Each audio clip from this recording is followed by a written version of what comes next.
ಕಳೆದ ಒಂದು ವಾರದಿಂದನೂ ಕೂಡ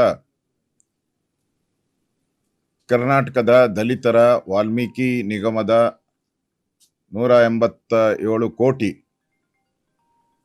ಹಣವನ್ನ ಖಜಾನೆಯಿಂದ ಲೂಟಿ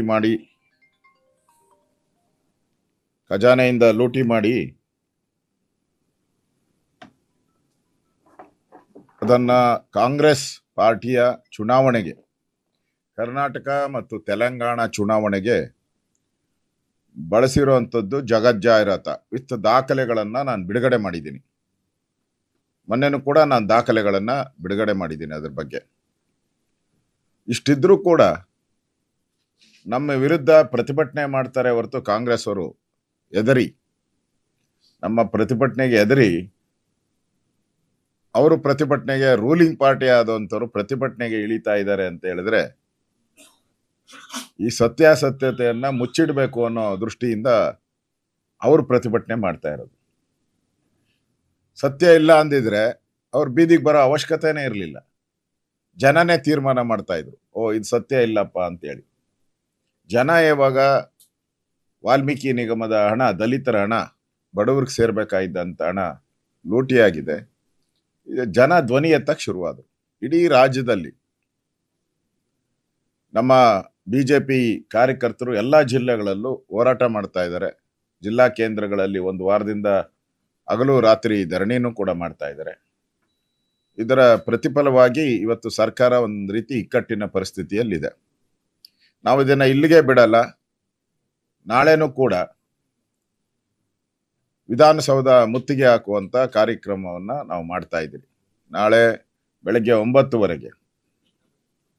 9:00ವರೆಗೆ ಫ್ರೀಡಂ ಪಾರ್ಕ್ ಇಂದ ವಿಧಾನಸೌಧ ಮುತ್ತಿಗೆ ಹಾಕುವಂತ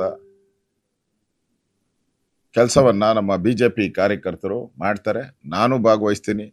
ಸನ್ಮಾನ್ಯ ವಿಜಯೇಂದ್ರ ಅವರು ಅದರಲ್ಲಿ ಭಾಗವಹಿಸ್ತಾ ಇದ್ದಾರೆ.